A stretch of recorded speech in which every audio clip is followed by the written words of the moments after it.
Hi friends, ഞങ്ങളിന്ന് നല്ല set മുണ്ടും സെറ്റ് സാരിയൊക്കെ എടുത്തിട്ട് എങ്ങോട്ടാണെന്നോ നമ്മുടെ തിരുവള്ളൂരുള്ള അതിപ്രശസ്തമായ ബാവുപ്പാറ മഹാശിവക്ഷേത്രത്തിലേക്ക് പോവുകയാണ്.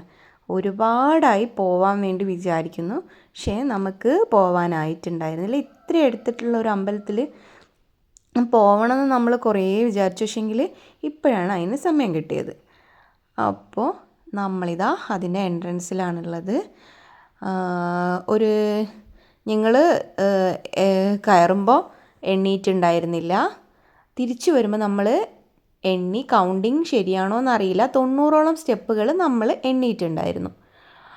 അപ്പോൾ ഇതാ ജാനിമോള് പാവാടയും ബ്ലൗസൊക്കെ ഇട്ടിട്ടുണ്ട്. പിന്നെ ഋതൂട്ടന് മുണ്ടും നമ്മൾ സെറ്റ് ചെയ്തിട്ടുണ്ട്.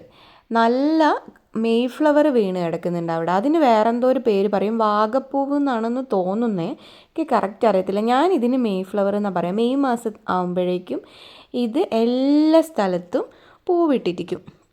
അപ്പോൾ കാണാൻ തന്നെ നല്ല ഭംഗിയായിരിക്കും. റോഡിൻ്റെ സൈഡിലൊക്കെ ഉണ്ടാകുമ്പോൾ നല്ലൊരു വ്യൂ ആയിരിക്കും.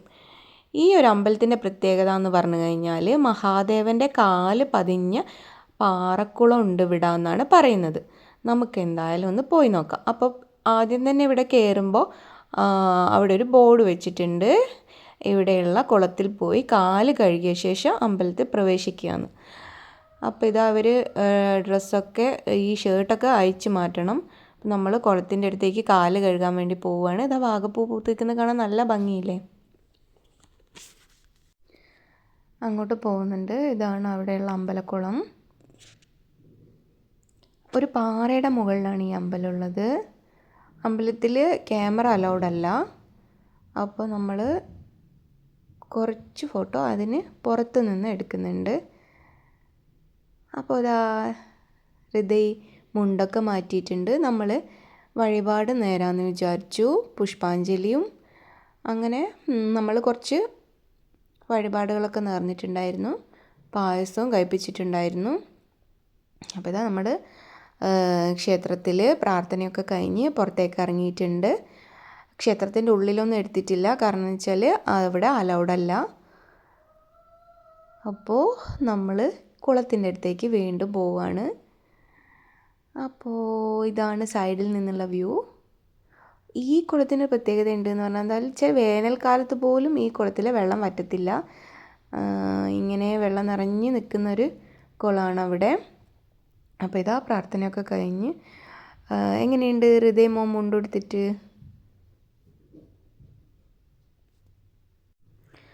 അപ്പോഴേ അവർക്ക് വീണ്ടും കുളത്തിൻ്റെ അടുത്ത് പോകണമെന്ന് പറയാണ്. സ്വിമ്മിംഗ് പൂൾ എന്നാണ് പറഞ്ഞുകൊണ്ടിരിക്കുന്നത് ഹൃദയ്. എനിക്ക് സ്വിമ്മിംഗ് പൂളിൽ ഇറങ്ങണമെന്ന് പറഞ്ഞുകൊണ്ടിരുന്നിട്ട് ഇതാ ആൾ സ്വയം പോയിക്കൊണ്ടിരിക്കുകയാണ്. കൈയൊന്നും പിടിക്കാൻ വിടുന്നില്ല. അങ്ങനെ ചേട്ടൻ പറഞ്ഞിട്ടെല്ലാം കൂടിയും കൈ പിടിക്കാൻ സമ്മതിച്ചിട്ടുണ്ട്. സ്വിമ്മിംഗ് പൂളിൽ കളിക്കാൻ അവർക്ക് ഭയങ്കര ഇഷ്ടമാണ്. നമ്മൾ എന്തായാലും പുറത്തൊരു റിസോർട്ടിലെങ്ങാൻ പോയി റിസോർട്ട് എടുത്ത് നിൽക്കണമെന്ന് വിചാരിക്കുന്നുണ്ട്. അപ്പോൾ ഇത് സ്വിമ്മിംഗ് പൂൾ എന്ന് പറഞ്ഞാണ് പോകുന്നത്. കുറച്ച് വെള്ളം കെട്ടി നിൽക്കുന്ന എന്തെങ്കിലും കണ്ടാൽ പറയും എനിക്ക് സ്വിമ്മിംഗ് പൂളിൽ ഇറങ്ങണം, സ്വിമ്മിംഗ് പൂൾ എന്ന് പറയും. അപ്പോൾ അങ്ങനെ വീണ്ടും കുളത്തിൻ്റെ അടുത്ത് എത്തിയിട്ടുണ്ട്.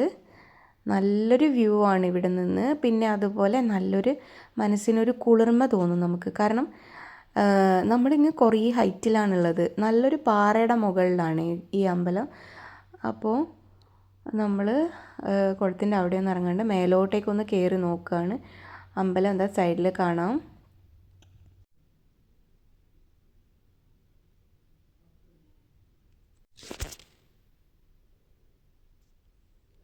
വേറൊരു കുഞ്ഞി കുളമുണ്ട്. ചെറിയ ചെറിയ കുളങ്ങൾ വേറെയും വേറെയുണ്ട്. കുഞ്ഞിയായിട്ട് എല്ലാത്തിലും ഇങ്ങനെ വെള്ളം നിറഞ്ഞു കിടക്കുന്നുണ്ട്. വളരെ ചെറുതിലൊക്കെ വെള്ളമുണ്ട്. ഈ വേനൽക്കാലത്ത് അതിലൊക്കെ ഇങ്ങനെ വെള്ളം നിൽക്കുന്നത് കണ്ടോ, ചെറുതിലൊക്കെ വെള്ളം കിടക്കുന്നുണ്ട്. നല്ല താമരപ്പൂവുണ്ട്, വെള്ളയുണ്ട്. പൂവ് വെള്ളത്തിൻ്റെ അടിയിലേക്ക് ആയിപ്പോയിട്ടുണ്ട്. അപ്പോൾ ഇതാ ഹൃദയ് വെള്ളത്തിലേക്ക് ഇറങ്ങുന്നുണ്ട്. അവസാനം ഞാൻ മുതലുണ്ട് എന്ന് പറഞ്ഞിട്ടാണ് അവനെ തിരിച്ച് കയറ്റിയത്. അങ്ങനെ നമ്മൾ തിരിച്ചിറങ്ങാൻ നോക്കുകയാണ്. അപ്പോൾ ഞാൻ ഹൃദയൻ്റെ കൈ പിടിച്ച് നമ്മൾ സ്റ്റെപ്പൊക്കെ എണ്ണിയാണ് ഇറങ്ങിയത്. കുറച്ച് ഫോട്ടോസൊക്കെ എടുത്ത്. അപ്പോൾ ഇന്ന് ഇത്രയേ ഉള്ളൂ.